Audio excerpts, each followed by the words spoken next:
이 시간 우리에게 주시는 하나님의 말씀 룻기 4장 9절부터 10절의 말씀입니다. 다 찾으신 줄 알고 우리가 합독해서 같이 읽겠습니다. 9절에 보아스가 장로들과 모든 백성에게 이르되 내가 엘리멜렉과 기룡과 말론에게 있던 모든 것을 나오미의 손에서 산 일에 너희가 오늘 증인이 되었고 또 말론의 아내 모압 여인 룻을 사서 나의 아내로 맞이하고 그 죽은 자의 기업을 그의 이름으로 세워 그의 이름이 그의 형제 중과 그곳 성문에서 끊어지지 아니하게 하매 너희가 오늘 증인이 되었느니라 하니. 아멘.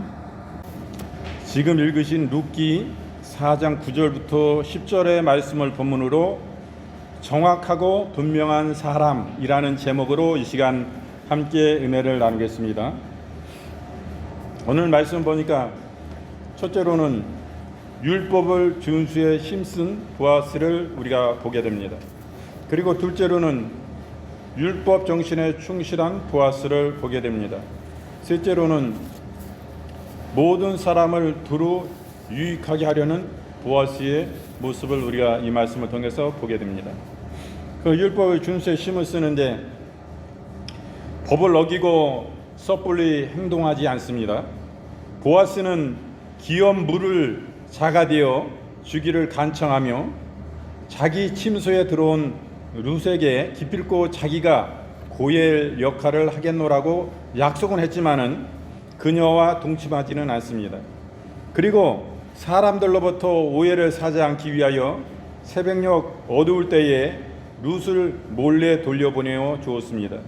그런 후 아침이 되자 엘리멜렉 집안의 상속 문제를 해결하기 위해서 율법에 명한 바에 따라 판결권을 가진 장로들 앞에서 엘리멜렉의 가장 가까운 친족으로부터 나오미와 룻에 대한 기업 물을 권리를 포기하는 확답을 얻어내게 됩니다. 그런 후에 보아스는 합법적인 절차에 따라서 엘리멜렉의 기업 물을 자로서의 자격을 취득하고 그에 따라 홀로 된 룻과 정식으로 결혼하게 됩니다. 이러한 결정적인 성문의 모든 백성과 장로들의 축복 속에 이루어졌던 것입니다. 실로 보아스는 자기 생각을 앞세우지 않고 끝까지 하나님이 정하신 법에 따라 행동함으로써 마침내 자기뿐 아니라 나오미와 룻 및 베들레헴의 모든 사람들에게 유익이 되는 아름다운 결과를 이루어 내었던 것입니다. 신명기 28장 1절부터 6절 말씀에 내가 내 하나님 여호와의 말씀을 삼가 듣고 내가 오늘날 내게 명하는 그 모든 명령을 지켜 행하면 내 하나님 여호와께서 너를 세계 모든 민족 위에 뛰어나게 하실 것이라. 내가 내 하나님 여호와의 말씀을 순종하면 이 모든 복이 내게 임하며 내게 미치리니 성부에서도 복을 받고 들에서도 복을 받을 것이며 내 몸의 소생과 내 토지의 소산과 내 짐승의 새끼와 우양의 새끼가 복을 받을 것이며 내 강주리와 떡반죽 그릇이 복을 받을 것이며 내가 들어와도 복을 받고 나가도 복을 받을 것이니라. 아멘입니다. 율법 준수가 가장 중요한 것입니다. 우리는 대한민국의 헌법이 있습니다. 그 헌법에 의한 법률이 있습니다. 이것을 국민들이 지켜야 되는 것입니다. 잘 지켜야 돼요. 지키지 않으면 사회 질서가 무너집니다. 나라가 설 수가 없습니다. 혼란한 나라가 어떻게 그 나라가 제대로 설 수가 있습니까? 될 수 없는 일이에요. 그렇기 때문에 법을 철저히 지켜야 됩니다. 아무리 정의로운 뜻이 있어도 우리는 법을 준수해야 되는 것입니다. 준수한 가운데서 우리의 목소리를 내야 되는 것입니다. 거기서 떳떳이 우리의 단합된 그런 목소리를 내야 돼요. 그럴 때 진실은 반드시 일어나고 진실은 이기게 되는 것입니다. 왜 그렇습니까? 진실의 편에 서신 분이 진정한 주권자가 이 우주만국의 진정한 주권자는 하나님이신 것입니다. 만왕의 왕이요 모든 재판관들의 주제가 되시고 진정한 심판장이 되신 분은 하나님이신 줄 우리는 알아야 되는 것입니다. 하나님은 공의롭고 의로우신 분이십니다. 그렇기 때문에 세상의 법정이 아무리 불의하다 할지라도 그들은 결국에 자기들이 이기는 것 같지만은 하나님은 그 위에 계시고 공의로우시고 정의로우신 분이십니다. 불의의 편이 아니에요. 그렇기 때문에 하나님은 반드시 그 불의에 대해서 심판하시는 것입니다.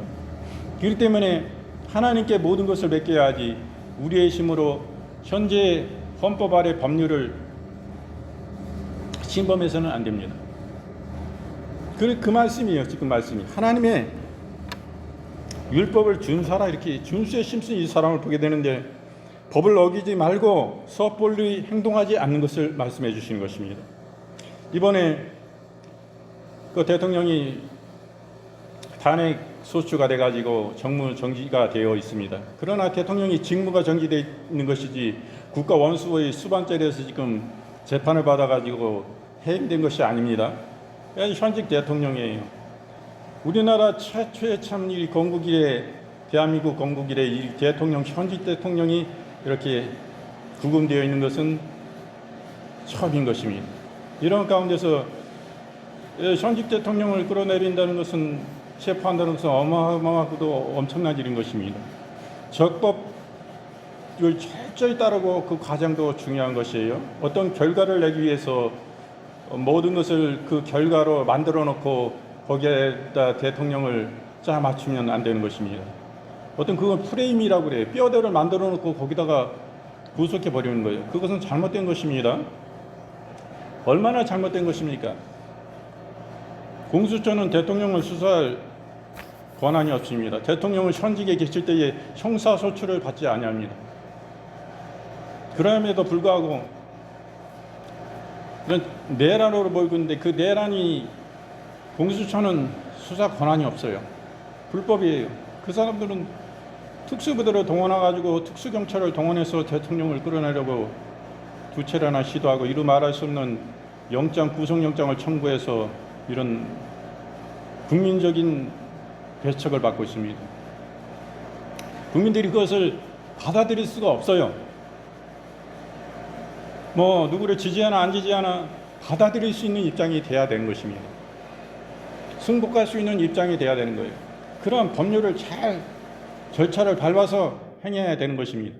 일반 사람들에게도 그래야 할진데 국가의 원수인 대통령을 그 자리를 끌어내리라 할 때 불법을 동원하면 그것은 크나큰 아주 반란입니다. 반란.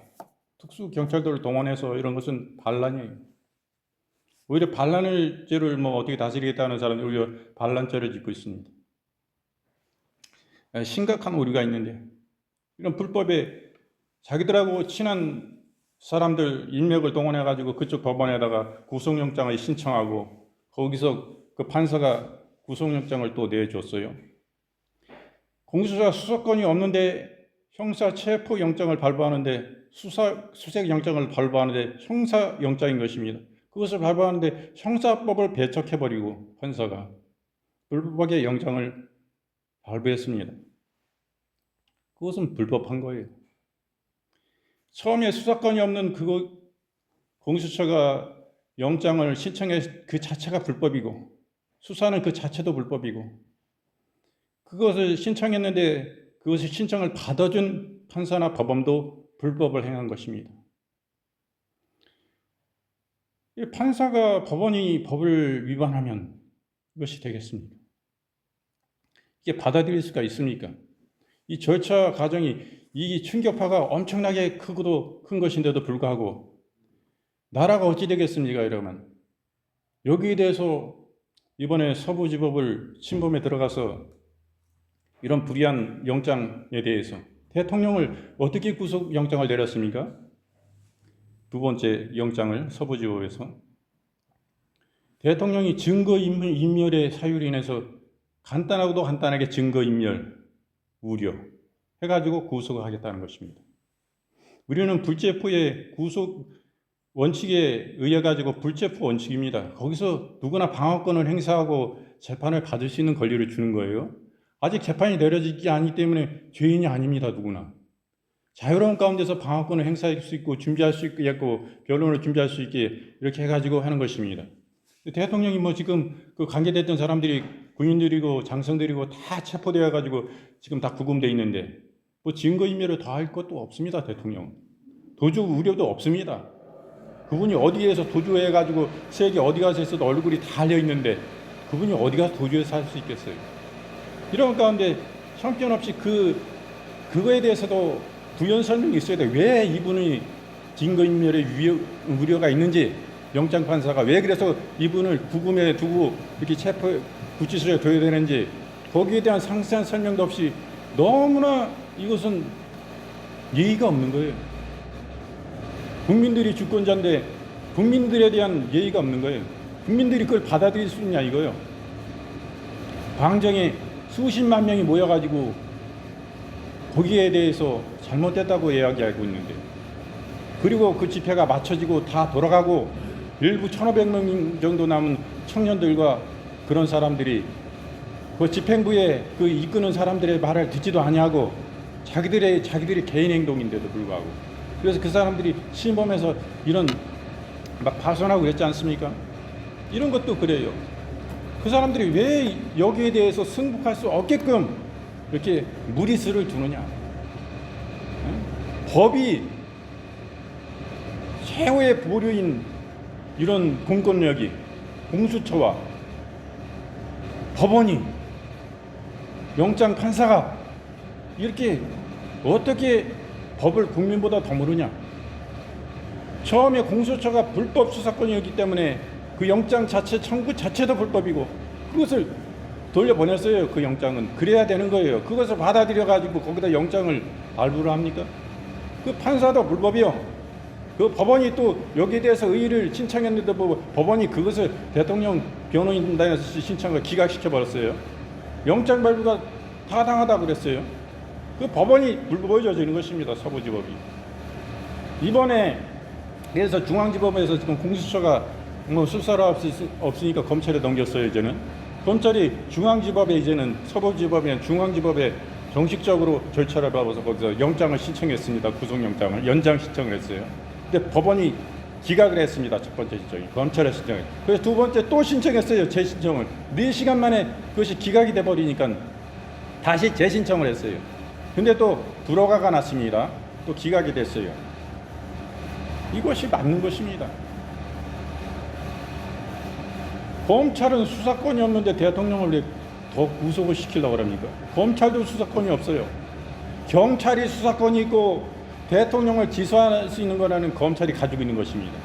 그래서 그것이 이제 무효됐기 때문에, 불허가가 됐기 때문에 이제 대통령을 기소하려고 하는 것입니다.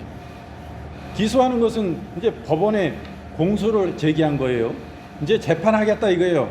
대통령은 재판으로 넘긴 것이지, 이제는 대통령은 내일이나 언제 이제는 구속관 가운데서 풀려나게 돼 있습니다. 그래서 풀려난 가운데서 재판에 임하시는 거예요. 이렇게 돼 있는데 어떠하지 간에 양쪽 진영에서 나눠져 있는데 그것을 어느 국민이나 이것이 타당하다, 대통령을 법원에서 이런 이유에 의해 가지고 이렇게 타당하구나, 충분한 설명이 있어야 되는 것입니다. 거기서 공감을 해야 돼요. 법률에 따른 것이기 때문에 법률에 그 법이 수긍할 수 있어야지, 국민들이 이해할 수 있어야지, 마음으로 내가 지진 않아, 그건 뭐 그럴 수밖에 없구나, 어떻게 어쩔 수가 없네, 이게 돼야지. 그게 아니고 억지 법안으로 법을 심판하는 사람들이 법을 어기고 불법을 행하면 그것을 누가 따르겠습니까? 이 서부지법 이 사태에 대해서 제가 말씀을 드린 것입니다. 이 정문 혈계 사람들이 진짜 완전히 보통 하나도 화나는 일 아니겠어요? 그런 일에 의해 가지고 거기 10대도 있답니다. 20살도 안 돼. 그래도 자기 생각은 있는 거야. 그냥 뭐 누가 해자고 그래서 했겠어요. 그렇게 되면 그게 막 화가 많이 나 있는데, 국민들이 나라가 이 지경입니다. 지금 그 사람들이 다 우리 법 연구회나 뭐 노동법 무슨 연구회 해가지고 다 저기 친북 종북 붉은 물 든 사람들이에요. 우리 법 연구회라는 데가 그 붉은 물 듣는 사람들입니다. 지금 헌법재판관 대리인 그 사람 문영배라는 사람도 이재명하고 노동법 연구회 뭐예요? 사법연수원 또 18기 동기입니다. 그리고 18기 동기인 정성호 의원이 이재명 아주 지금 측근인데 그 사람이 뭐 군사예요. 모든 거를 다 이렇게 이재명 대표를 잘 보호하고 또 어떻게 해야 될지 잘 그 사람이 옆에서 지략으로 잘 이끄는 사람입니다. 그 사람도 굉장히 친한 친구인데 문영배가 그 헌법재판소장이 문영배가 이재명하고 굉장히 가까운 사이라는 거예요. 보통 굉장히 친한 친구라는 거예요. 자기들의 입에 의해가지고 다른 취재에 있어서 그 전에 그런 얘기가 나왔는데 그 녹취록이 다 지금 드러나고 있잖아요. 그거요. 그런 가운데서 지금 헌재에서 지금 민주당은 이재명 대통령 만들려고 무조건 대통령을 탄핵시키려고 그러는데 거기 헌재 재판소장이 지금 가까운 그런 친구예요. 그거는 불공정이 나올 수밖에 없는 그런 건 누구나 의심받을 수밖에 있는 가운데서는 그분을 기피 신청을 했는데도 불구하고 자기가 하겠대. 이건 개인적인 일이고 이건 공적인 일이니까 자기가 그래도 물러나 있지 않고 자기가 하겠대. 이거 국민들이 의심받았으면 이랬기 때문에 문제가 있는 것입니다. 공의롭지 않고 정의롭지 않기 때문에 그것을 받아들일 수가 없는 거예요. 대통령의 죄를 묻는 데 있어서 이렇게 엉터리식으로 해가지고 어떤 국민들이 거기에 대해서 이야기하겠습니까? 지금 이것이 젊은 사람들이 이렇게 하고 이런 이유가 있어서 이 법원이나 공권력이 잘못한 부분 많습니다. 이 젊은 사람들이 이렇게 뛰어넘으면 안 돼요. 제가 잘했다는 얘기 아닙니다. 우리는 법을 지켜야 돼요. 범람에 침범해가지고 폭력으로 이렇게 해서는 안 됩니다. 거기에 공권력이 경찰들이 많이 있었어요. 그렇지만 뭐 자기들이 위험해가지고 물러섰다가 다시 무장해가지고 다시 들어왔다. 그래서 진압했다 그러는데 처음부터 막았으면 거기 들어가지도 못했을 텐데 거기 문을 터주기 때문에 경찰들이 이런 일이 있었습니다. 뭐 거기 젊은 사람들이 더 많기 때문에 경찰력보다 자기들은 그런 핑계를 대는데 그것은 공권력이 핑계될 부분이고 자기들 책임도 있는 거예요. 그 사람들한테 다 책임을 씌우면 안 됩니다. 그런 관점에서 봐야 되는데 이게 더 확대돼 가지고 이제는 이 큰 집배를 이끄는 지도자에게까지 이제는 책임을 물어요. 그러려고 그러고 지금 언론이 그렇게 또 떠들어대고 있습니다. 뭐 그 사람들이 모의를 먼저 하고 거기를 미리 시찰을 하고 다 계획적으로 이걸 했다 이런 식으로 합니다. 계획적으로 이게 사람들이 모여서 하면 큰 이게 범죄가 더 커지고 형벌이 더 커지지 않습니까? 이렇게 만들어가고 지금 있습니다. 언론이 그렇게 돼 있고 지금 국민일보 오늘 아침에 보니까 그런 식으로 기사가 났더라고요. 그 사람들 댓글 어떻게 달았나 이거 다 보고 지금 또 경찰들이 모든 의심에 의해서 이렇게 합니다. 그 때문에 우리 지도자들은 큰 집회를 이끄실 때 굉장히 절제 있는 그런 언행을 해야 되는 것입니다. 그 집회이기 때문에 막 그거 인도하고 더 많은 사람을 모이게 하고 이끌기 위해서는 굉장히 센 발언을 하고 막 그러는데 그것도 유의해야 돼요. 굉장히 그 반대쪽에서는 그 흠잡으려고 어떻게 하면 그거를 큰 집회를 무너뜨릴까 이런 생각으로만 있는데 그런 센 발언을 통해 가지고 다 그들이 그거를 꼬투리를 잡아서 거기 함께 엮으려고 그러는 거 아닙니까? 이런 거 볼 때 참으로 안타까움을 느껴요. 그리고 대통령하고 이번 헌재에서 그 국방장관하고 서로 대면하고 서로 증인신문을 서로 했습니다. 이 가운데서 많은 잘못된 언론이 잘못된 사람들이 거짓 증거를 하고 있는 것을 봅니다. 대통령이 국회의원을 끌어내리라 했다고 전 계속 뉴스에서 그렇게 나왔었어요. 근데 어제인가 그저께인가 서로 대면 증인 질문을 할 때 국방부 장관 얘기가 무엇입니까? 거기 있는 장군한테 명령하기를 거기 있는 요원들을 서로 대치하고 비서관들하고 막 그 국회 직원들이 막 막고 문을 막고 뭐 의자로 쌓아놓고 수화기 뿌리고 막 이런 일들이 있으니까 서로 막 어딘가 갖고 하면 인명사고가 날 수 있고 다칠 수 있고 서로 막 눌려가지고 사고 날 수 있으니 그 장군에게 명령하기로 국방부 장관이 김용현 장관이 그 인원을 빼라 요원들을 빼내라 이렇게 얘기했어요. 그런데 그게 주둔갑 해가지고 국회의원을 빼내라 라고 했다고 그 삼성 장군이 그 특수사령관 장관이 그 거짓 증거를 하고 있습니다. 그것이 어디서 나왔습니까?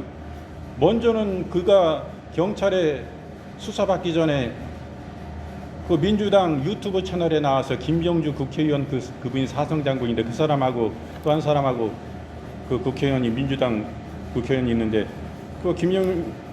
그 특수 그 군 사령관이 거기 나와서 유튜브 채널에서 발언을 하는 거예요. 그 대통령이 저기 국방부 장관이 뭐라고 그랬습니까? 이제 그러니까 유언을 빼내라고 그랬다. 유언을. 그리고 거기 인원을 빼내라고 그랬다. 유언을 빼내라고 그랬습니다. 이렇게 얘기했어요. 그러니까 좀 있다가 김병주 그 국회의원이 사성장군 출신 민주당 국회의원을 빼내라고 그랬다고요? 그러니까 이 사람이 눌려가지고 민주당의 힘에 눌려가지고 네 그러는 거예요. 그때부터 대통령이 국회의원을 빼내놨다고 다 국정감사 나와서 이렇게 완전히 바뀌어버린 거예요. 처음 보면 알아요. 대통령이 국방부 장관이 의원을 빼내라는 게 아니라 인원을 빼내라. 우리 유언을 빼내라 그래요. 유언. 대통령을 유언, 의원이라고 빼내는 데가 있어요. 대통령은 그런 무리한 거 두지 말라 이거예요. 대통령이 계엄을 한 것은 경고하고 경각심을 국민에게 심어주기 위해서 이번 비상계엄을 내린 것입니다.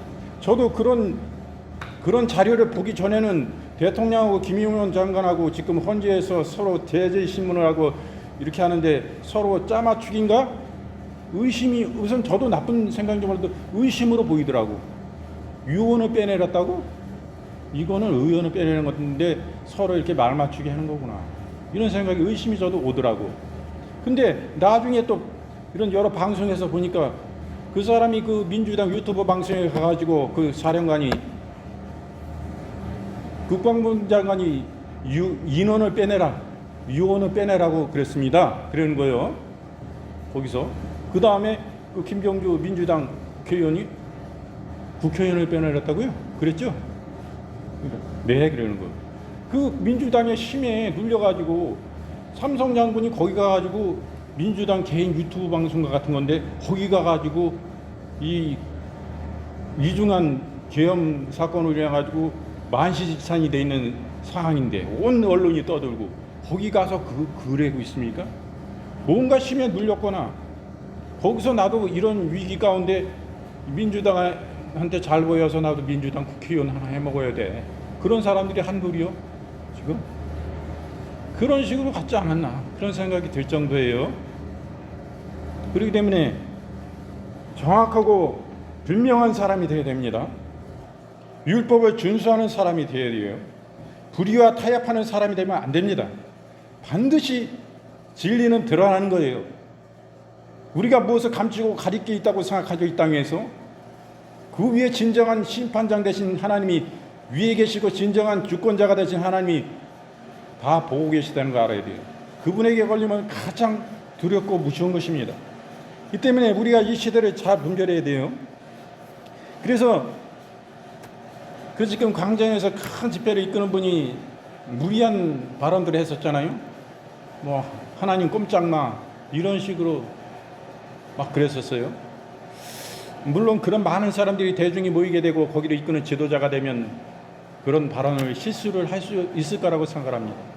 그러나 그거는 그때의 실수라고 저는 생각을 해요. 하나님 앞에 그분이 회개했을 걸로 믿습니다. 지금은 그런 발언이 전혀 없는데 이런 위기 가운데 우리의 그 사회적인 자유민주에 그 입각해가지고 우리 민주적인 이런 집회는 반드시 필요한 것입니다. 이런 일들이 없었다면은 대통령을 그냥 도매금으로 대충 넘겨가지고 지금 탄핵시킨다면 이건 불행한 일인 것입니다. 우리가 진정한 민주주의로서도 굉장히 불행한 일이에요.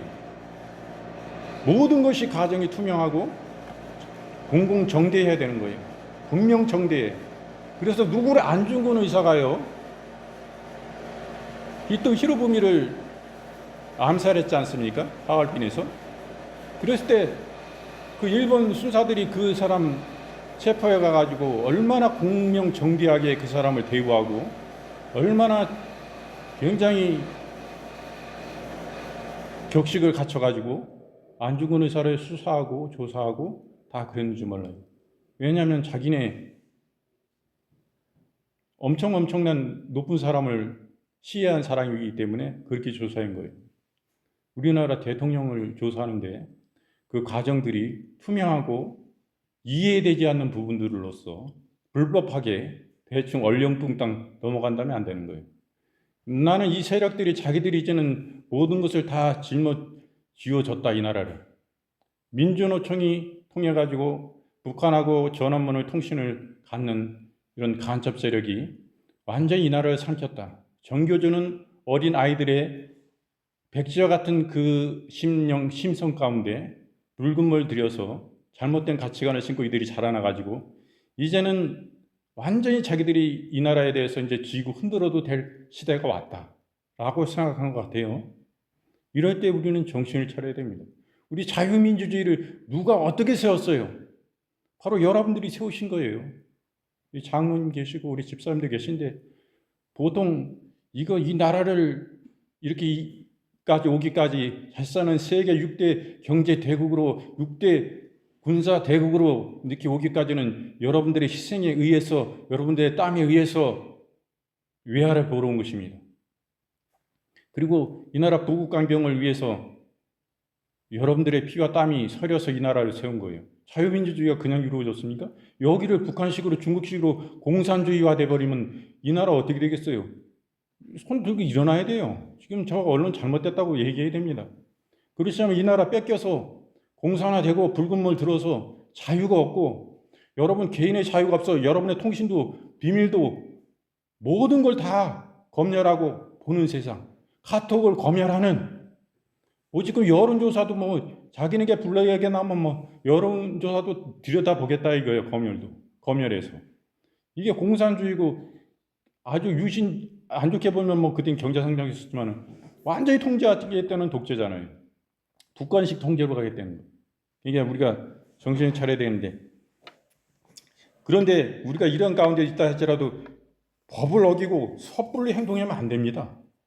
그 너무 넘어간 거예요. 그거는 우리가 여론조사에서도 자꾸 올라가고 있는데 거기에 의해 가지고 자꾸 매도당해서 나쁘게 되고 이 큰 집회를 이끄는 지도자가 시킨 거다 이런 식으로 돼버리니까 경찰에서 그런 식으로 의심하는데 전혀 아니죠. 전혀 아니요. 전혀 아닌데도 불구하고 그렇게 나아가고 있습니다. 그 대통령이 지금 지지율이 52%로 지금 나오고 있어요. 예, 우리나라 국민의 가반이 이제 넘는 수가 대통령을 지지하고 있습니다. 참으로 하나님이 진정한 주권자시험을 있습니다. 우리 믿는 사람들도 깨어 일어나야 돼요. 율법의 근본 정신을 사랑하고 보아스는 실천을 했습니다. 두 가부밖에 남지 않은 그야말로 퇴락해 가는 엘리멜렉 집안의 기업 물을 자가 된다는 것은 객관적으로 볼 때에 결코 경제적인 유익이 되지 못하는 일이었습니다. 그러나 보아스는 연약하고 핍박한 영혼에 대한 뜨거운 애정과 율법이 명한 바 연약한 이웃을 돕고 위로하는 일에 대해서 간절한 열망으로 인해 자신이 비록 손해보고 상처 입는 일이라 할지라도 그 일을 끝끝내 이뤄내겠다는 마음을 먹었습니다. 진실로 보아스는 율법을 단순히 문자적으로만 이해한 것이 아니라 율법의 근본 정신인 사랑의 의미를 분명히 깨닫고 그 일을 추진해 갔던 것입니다. 형제에 대한 뜨거운 사랑을 가진 자에게는 있어서 환경적인 어려움은 결코 문제가 될 수 없습니다. 오히려 그 같은 어려움을 형제 사랑으로 실천하는 신선한 자극자가 될 것입니다.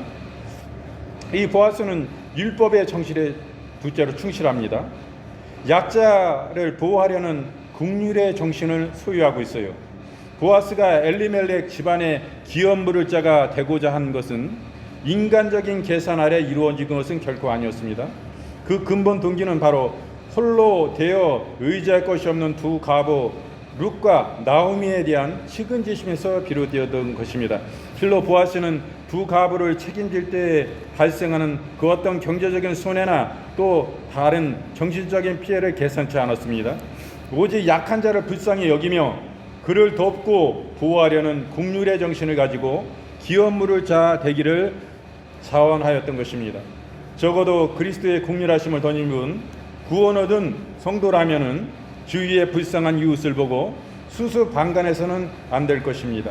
국률의 심장이야말로 구원받은 성도의 기본 덕목이라 할 수 있겠습니다.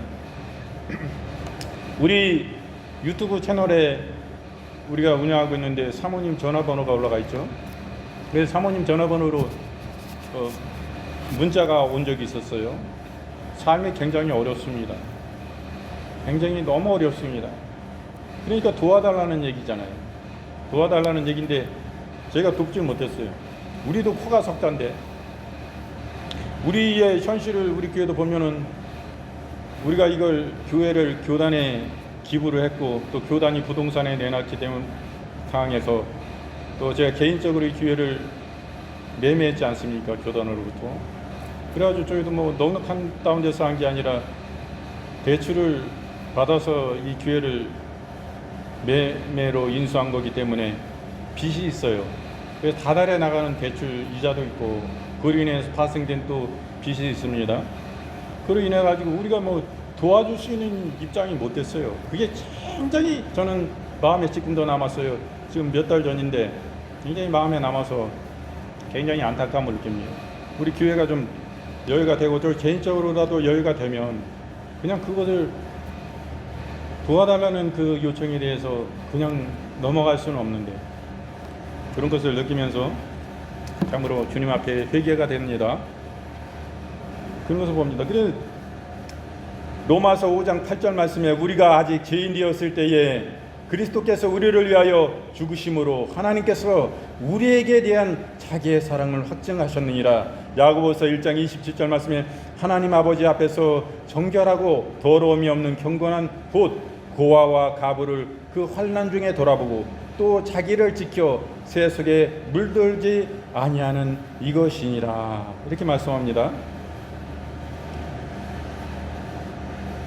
주님의 사랑을 덧입은 자는 유려한 삶을 살고 온전하고 경건한 삶을 삶을 말씀해 주고 있는 것입니다. 그리고 보아스는 이웃을 사랑하는 정신을 소유했어요.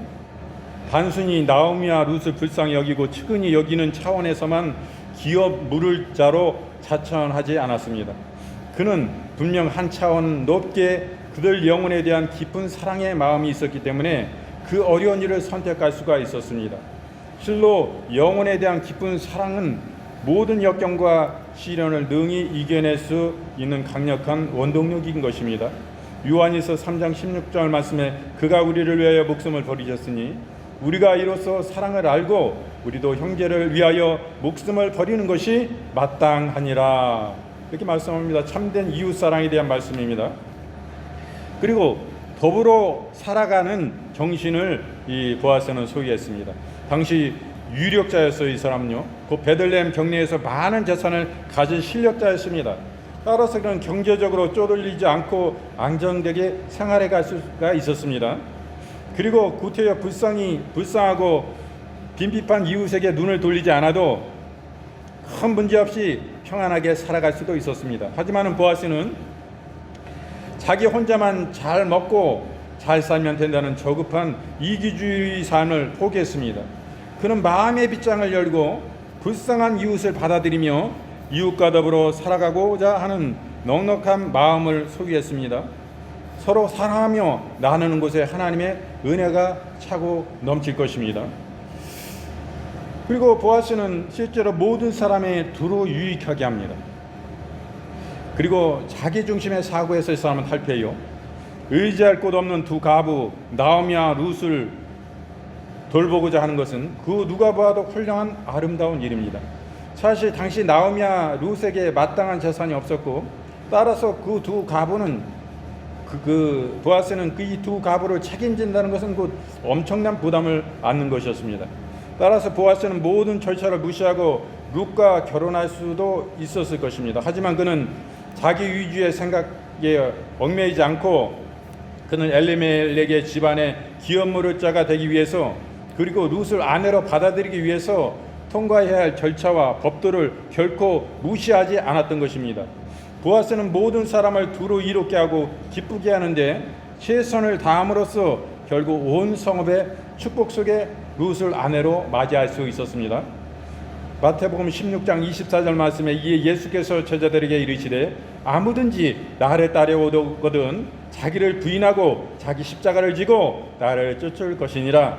갈라디아서 2장 20절 말씀 내가 그리스도와 함께 십자가에 못 박혔노니 그런즉 이제는 내가 산 것이 아니요 오직 내 안에 그리스도께서 사신 것이라. 이제 내가 육체 가운데 사는 것은 나를 사랑하사 나를 위하여 자기 몸을 버리신 하나님의 아들을 믿는 믿음 안에서 사는 것이니라. 이렇게 말씀합니다. 자기를 부인하고 예수 그리스도의 중심으로 사는 삶에 대해서 이렇게 잘 말씀해 주고 계십니다. 그리고 보아스는 분쟁의 소지를 말끔히 씌워버립니다. 보아스는 자기가 계획한 일을 은혜로운 차원에서 행했을 뿐만 아니라 그 일의 모든 분쟁과 다툼의 소지가 말끔히 해결되게 할 수 있는 열심을 보였습니다. 사실 사람들은 좋은 것이 좋다는 식으로 일을 편하게 처리하려는 경향이 많습니다. 그리하여 대충 일을 끝내려고 합니다. 그리고 너무 정확하고 엄하게 일을 추진하려는 자들을 오히려 비난하고 정죄하기도 합니다. 하지만 모든 일이든 편하게 하는 것이 중요한 것이 아닙니다. 매사에 신중하고 혹 발생할지도 모르는 분쟁의 불씨를 철저히 예방하는 치밀함이 요구되는 것입니다. 이사야서 32장 17절 말씀에 의의 공효는 화평이요 의의 결과는 영원한 평안과 안전이라. 시편 119편 165절에 주의 법을 사랑하는 자에게는 큰 평안이 있으리니 저에게 장애물이 없으리이다. 이렇게 말씀합니다. 그러므로 분쟁의 소지를 남겨서는 안 됩니다. 의의 이런 결과에 대해서 큰 평안이 얻어짐을 주님의 말씀은 말씀하고 계십니다. 이런 큰 집회가 있을 때에 이런 가운데서 거의 다 기독교인입니다. 뭐 불교도 있고 안 믿는 사람도 있고 여러 사람이 있지만은 거의 대다수 99%가 기독교인이에요. 이런 가운데서 우리는 이렇게 지혜롭게 하나님의 말씀을 따라 이렇게 나아가면 우리는 반드시 하나님이 함께 계셔서 우리에게 크나큰 승리를 주시는 것입니다. 이 나라의 민족을 하나님께서 지켜주시는 거예요. 공산 세력에게 이 나라를 넘기고 빼앗겨서는 안 됩니다. 우리 정신 차려야 돼요. 우리 정치권이 정신 차려야 됩니다. 상호주의에 입각해야지. 여러 나라의 그런 교류에 있어서도 왜 우리 것만 그냥 퍼줍니까? 우리나라가요, 중국인이 우리나라에 3년 살면 그 사람에게 선거권을 줍니다. 여러분 알고 계셨어요? 저도 안지 한 2년 전에 알았나 1년 전에 알았나 그전에는 몰랐어요. 이런 일이 어떻게 있습니까? 아니 국민도 잘 모르는 일이 이런 일들이 어떻게 이렇게 이루어지고 있었나 그런 생각이 들어요. 저는 중국인들이 우리나라의 지자체 선거에 시장 선거, 시의원 선거, 도의원 선거 이런 거에 중국인들이 투표권을 준다고 저는 처음 알았어요. 경악할 노릇입니다. 인구가 보통 나라가 아닙니다. 중국은. 그리고 그들의 군사력이나 경제력도 대단합니다. 이런 나라들에게 우리나라에 살면 3년 살면 이런 권리를 주는 것은 잘못된 것입니다. 그러면 우리나라 사람들 중국에서 3년 이상 사람들에게 이러한 권리 동일하게 중국은 주고 있습니까? 일절 주지 않아요. 가한잡죄를 지금 더 확고하게 더 엄한 지금 법을 만들어가지고 조금만 뭐 잘못하고 여행하러 왔는데 뭐 사진 잘못 찍혀가지고 그 검열에서 나오면 걔네한테 꼬투리만 잡혔다면은 귀에 걸면 귀걸이, 코에 걸면 코걸이 가한잡죄로 붙잡혀서 체포돼서 구금됩니다. 중국 여행 조심해야 돼요. 특히 저같이 공산주의 비판하고 중국 비판하고 이런 사람 들어가가지고 뭐 사진 하나 잘못 찍었는데 보니까 잘못 찍은 것도 아닌데 이거 뭐 문제 있다 하면은 문제 있는 거예요. 걔네들이 공산당이기 때문에 아주 불리합니다. 이런 법을 만드는데 우리나라는 뭐예요? 우리나라는 가한잡도 못 잡게 하고 그래서 그런 가한잡자는 법을 외국 간첩 들어와서 우리 여러 가지 군이나 이런 모든 시설에 대해서 찍어가고 이런 거에 대해서 전혀 잡지 않습니다. 민주당이 아주 국회를 법을 만드는데 그 사람들이 동의하는 법도 못 만들고 그 사람들이 마음대로 만드는데 뭐 우리 여당 아무리 반대해도 안 됩니다. 거기 국회의원이 너무 많기 때문에 합법적으로 다 통과해요. 이런 가운데 있는데 우리가 정신을 차려야지. 상호주의에 그 사람들이 얘기하면 호상주의, 상호주의 같은 말이지만 거기에 입각해가지고 해야지 나라 넘어가게 생겼어요. 그렇기 때문에 더더욱 의심을 받는 거예요. 의심의 경지를 지금 넘어섰습니다. 그렇기 때문에 우리가 정신 차려야 되고 언론을 그냥 뉴스 그대로 들으면 안 돼요. 나쁜 뉴스에 대해서. 잘못된 겁니다. 웬만한 사람들 지금 이런 뉴스 같은 거 잘 안 봅니다. 머리만 아프지. 유튜브 채널 이거 통해가지고 다 정보가 들어와요. 유튜브는 미국에서 관리하는 거기 때문에 우리나라에서 어떻게 개입을 해봐나 뭐 잘 못합니다. 근데 또 여기에 대해서도 또 막 지금 제동을 걸고 고발을 하고 막 이러는데 안타까움을 느낍니다. 이게 공산주의로 가는 거 아니냐 이런 위험을 느껴요. 그래서 첫째로는 좌파 목사들이 정신 똑바로 차려야 됩니다. 한신대 썩어 빠진 한신대 기장 NCCK 이 공산당 지금 이런 데 빠진 목사들이 지금 우리가 공산주의가 지금 사람 죽입니까? 공산주의 좋지 않습니까? 옛날에는 죽였어요. 옛날에 이래고 앉아 있어요. 목사가 똑바로 정신 차리고 그 교회 공산주의자가 그 교회에 나와도 민주당 최고위원이 그 교회에 나와도 정신 차리고 똑바로 그 사람을 공산주의에 물든 사람을 주의 거룩하신 강력한 복음으로 성령 받게 해서 제대로 그 사람을 이끌어야지. 목사가 거기 현역돼 가지고 강단에서 성도들 예배 가운데 강단에서 그런 헛된 발언을 일삼고 있습니까? 정신 차려야 되고 우리나라가. 지금 북한에서는 우리가 현실로 와닿지 않지만 우리도 공산화가 장악해버리고 민주당 같은 데서 지금 입법 권력 독재 가지고 그러는데 대통령 정권까지 잡으면 우리나라도 그 핍박이 안 온다고 생각해요? 우리 교회에서 자유롭게 믿을 수 있는 세상이 오겠습니까? 공산주의에 적은 예수 믿는 사람들이요 예수 그리스도입니다. 예수님과는 대적이에요. 그 김일성 주체 사상의 그 뿌리에는 우리는 마약이고 아편이고 기독교는 씨를 말려야 될 그런 것으로 규정하고 있습니다. 그대로 지금 북한을 실천하고 있어요. 말씀만 갖고 들어가도 정치범 수용소에 그거 뭐 살아 나오지 못합니다. 우리가 정신을 차려야지. 성경만 갖고 들어가서 놓고 왔는데도 누구한테 가르치거나 설파하거나 성경 공부한 것도 아닌데 이것만 갖고 와서 거기 놓고 와도 호텔에 놓고 와도 정치범 수용소요. 정신 차려야지. 거기 지하교회 혹시 믿는 사람 있으면 그 사람들 다 정치범으로 들어가서 고문 받고 거의 반 죽여서 수용소에 집어넣고 거기서 맨날 힘든 중노동의 띠약 밑에 고생 겨울엔 추위에 고생 뭐 있어요? 거기 옷을 주겠어 뭐가 있어요? 방한복 있겠어 뭐가 있겠어요? 그러다가 영양실조로 굶어 고통에 시달리다가 뼈만 남아서 굶어 죽는 게 현실이요. 그 공산당이 지금 누가 죽이냐고요? 그 어리석은 목사, 큰교회 목사가 신길동에 있는 그 목사는 정신 차려야 됩니다. 민주당 최고위원 그 완전히 새빨간 빨갱이가 나와가지고 그게 그랬는지 몰라도 그런 사람은 집사야. 정신 차려야지. 나라가 다 넘어간 거예요. 그 교회는 원래 그 목사가 부임하기 전에 방공 목사님이었어요. 근데 그 이제는 은퇴하시고 원로 목사님이 되시고 그 교회에 대해서는 거의 뭐 오히려 부담될 갭에 새로 오신 분이 멀리 그냥 계시고 그 교회 추석도 안 하는데 지금 새로운 목사가 그러고 있단 말이에요. 큰 교회. 그러니까 우리가 정신을 차려야 되고. 한신대 이 기장은 완전히 썩은 간첩 집단입니다. 지들이 총회에서 나서가지고 기장이 지금 대통령에 대해서 탄핵을 작년부터인 거야. 한 1년 전부터. 탄핵을 막 총회로 막 결의를 내고 막 지들끼리 막 시위하고 이게 뭐 공산주의 완전 물들어가지고 우리가 정신 차려야 돼요. 이게 공산주의면 지들 살려줄 줄 아나 보죠? 여기서 간첩 활동했다고? 천만의 말씀입니다. 예수 믿는 사람, 예자 들어간 사람은 그 머리에 물든 사람은 싹 잡아 죽입니다. 그 안 든 그 자손 혈족을 싹 잡아들여 싹 죽이는 거예요. 북한은. 그 지들 손자 자손 그거 남겨둘 것 같습니까? 6천에 8천까지 싹 죽이는 거예요. 싹 잡아다가.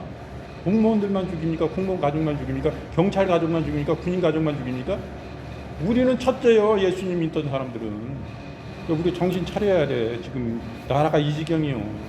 나라 그냥 이거 다 이렇게 어렵게 이렇게 해놓고 나라를 이렇게 살려놓고 이 번영하는 자유민주 국가를 만들어 놓고 여러분 그냥 그들한테 공산화되고 적화되듯이 다 물들여 버려가지고 이거 뭐 나라 되겠습니까? 그렇기 때문에 우리가 정신을 차려야 되고, 저도 볼 때 힘을 합쳐야 됩니다. 그 강경에서 그 지도자가 뭐 예수님 꼼짝마 이런 어리석은 행동들을 했었지만은 사람으로 할 수 있는 거예요. 그 수만 수십만 한 100만이 넘는 사람들이 그 광장에 모여서 자기 지도자로 서 있을 때 기고만장할 수 있는 거 아니에요, 사람은? 그것도 겸손인 거예요. 그 정도면 나 갔다 왔으면 어떻겠어? 더 교만해서 뭐 내가 하나님이 다 있겠지.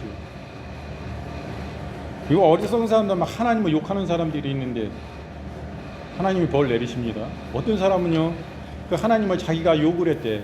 하나님을 막 욕을 했는데 그 사람이 거의 죽었다 살아났다고 그러더라고요. 그리고 한 20년이 지났는데도 계속 수화제를 먹고 해야지만이 뭐 어떻게 되지, 음식도 조금밖에 못 먹어요. 그 이후로. 그러니까 하나님한테 벌을 받아서 회개해도 그게 잘 낫지 않는다는 거예요. 수십 년이. 하나님은 살아 계세요. 살아 계시다는 거예요. 그러니까 하나님을 경외하는 나라가 돼야 되는데 하나님을 대적하는 적그리스도인 공산당이 지배하는 나라가 되면 됩니까? 예, 우리 심각하게 얘기해야 돼요. 이 민주노총 노조가 지금 거기에 공산물이 들어가지고 온 곳곳에 지하철을 타고 와도 지하철 직원들 거기 뭐 안 내니, 그거 다 거의 다가 민주노총이요. 공사무소에 가면 공무원 노조 없습니까? 여러분 은행 가면 거기 민주노총 노조원들 아닌 것 같아요. 은행원들 중에 어디 가나 다 있어요. 우리의 생활 가운데. 그러니까 우리 정신 차려야 된다고요. 심각한 수준 가운데였습니다.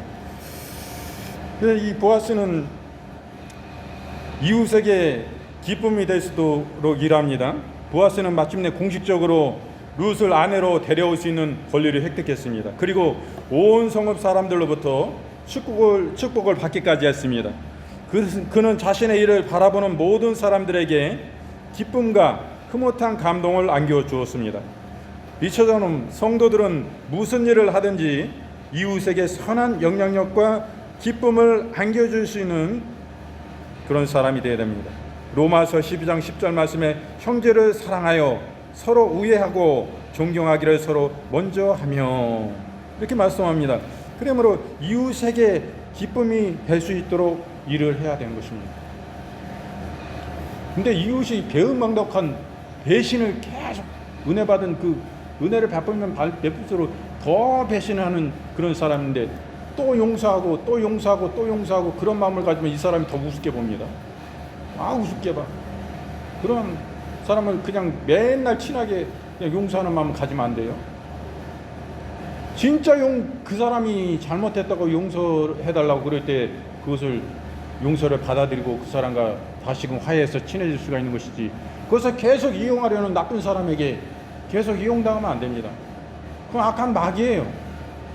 그를 위해서는 기도하겠지만은 그를 대놓고 뭐 맨날 호의적으로만 할 수 있는 게 현실인 것입니다. 너무 안타까운 얘기인데 그 죄는 미워하되 그 사람의 영혼은 미워할 수가 없는 것은 사실인 것입니다. 그래서 오늘은 그 룻에 대한 말씀으로서 이렇게 함께 은혜를 나누었습니다. 이 보아스는 정확하고 분명한 사람입니다. 법을 어기고 섣불리 행동하지 않았습니다. 그리고 율법의 근본 정신을 사랑을 실천했어요. 그리고 뭡니까? 그리고 율법의 정신에 충실합니다. 약자를 보호하고 긍휼히 여기는 정신을 이 사람은 가지고 있었습니다. 그리고 이웃을 사랑하는 정신을 소유했어요. 그리고 이웃과 더불어 살아가고자 하는 정신을 가지고 있었습니다. 그러므로 이 사람은 모든 사람을 유익하게 하는 사람입니다. 자기 중심의 사고에서 탈피를 해요. 그리고 분쟁의 소재를 말끔히 일수해 버립니다. 그리고 그러므로 인해서 이웃에게 기쁨이 될 수 있도록 이 사람은 일한 것을 우리는 오늘 말씀을 통해서 보았습니다. 우리에게 교훈하시는 부분이 너무 많습니다. 지금 시국을 바라볼 때도 그렇습니다. 우리가 하나님 앞에 지혜로워야 되고 또 순결해야 되는 것입니다.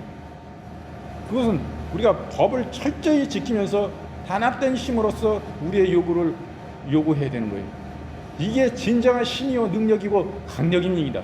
그것이 하나님 우리의 뒤를 밀어주시고 앞에서 우리를 끌어주시고 그분이 후원해 주시고 하나님의 입에 바람의 기운으로 불어내신 것입니다. 그렇게 우리를 뒤에서 후원해 주시기 때문에 그건 누구도 막을 수 없는 거예요. 우리의 마음들이 모두 국민들의 마음이 녹아지게 돼 있고 거기에 호응하게 돼 있고 진실을 보게 돼 있고 눈이 열려지게 되는 것입니다. 깨닫게 됐고 행동하게 되는 거예요. 그것을 이루어야지. 법 안 지키고 질서를 무너뜨리고 폭력 쓰면 안 돼요. 그냥 무너진 것입니다. 그것은 하나님이 할 뜻이 아니에요. 마귀에게 붙잡혀서 당하고 말게 되는 것입니다. 그래서 지혜롭고 순결해야 되는 거예요. 어떤 일이. 그래서 지도자는 절제할 수 있는 사람이 돼야 돼요. 막 자기의 마음을 가지고 막 그들을 반대편한테 막 욕을 해고 막 집회에서 하나님의 입술을 얘기하면서 막 욕을 막 들어붙으셔 버리면 그거를 싫어하시는 분들이 많습니다. 그거를 지지하는 마음이지만은 그런 거 싫어해서 교회의 목사님들이나 지도자들이나 그 교회의 교인들이 그것에 같이 할 수 없는 분들이 분명히 있습니다. 그렇기 때문에 절제해야 돼요. 웬만큼 해야지. 거기 어린 아이들도 나오는데 유모차 끌고도 나옵니다. 지금 엄마들이 그 집은 막 진짜 애국자요. 막 실식이나 나왔더라고. 유모차에 밀고 두 애들 엄마 아빠가 손잡고 이렇게 지나가는데 참 귀하더라고. 그 어린 애들도 오는데 막 지도자들이 앞에 서가지고 집회 나왔는데 막 욕을 막 쌍욕을 막 해봐. 그 되겠어요? 그럼 나중에 못 나올 수도 있어. 그거 뭐 이해하는 입장이지만 왜 그렇게 나왔나? 오죽하면 그렇게 나오나 여기. 그 이해하지만은 앞에서 인도하는 이 연설자들은 유의해야 되는 거예요. 이런 걸 절제해야지. 절제. 그 뭐 그렇게 한다고 그래서 내 마음이 뭐 속이 시원하던가요? 저는 오히려 저도 욕 잘하는데 목사 욕 잘하는데 사람 대로 그렇게 잘 안 하지만은 욕 잘하는데 욕을 막 해. 뭐 욕 막 했다. 그럼 내 마음이 뭐 속이 푹 뚫린 것 같고 뭐 시원해집니까? 오히려 저는 머리만 아프고 마음이 아프더라고. 마음이 더 무거워. 왜 그래? 이게 영적으로 다 느껴지는 게 마음이 오히려 더 안 좋고 욕하는 건 더 좋은 게 아니요. 내가 선한 말을 하고 내 정당한 얘기를 하고 그럴 때 오히려 내 마음이 기쁘고 내 머리도 맑아지고 다 좋지. 내가 좋지. 막 대해놓고 욕을 하면 사실 안 좋더라고 저는. 그건 뭐 안 좋아요. 그래서 그런 거 보는데 우리가 참으로 이런 하나님 안에서 이런 보아스의 이 삶과 같이 이렇게 우리가 하나님의 말씀을 따라서 그 율례를 쫓아 우리가 절제 있는 그런 행동을 해야 된다는 것을 우리 말씀을 통해서 또 함께 은혜를 나누었습니다. 말씀을 모두 마치고요.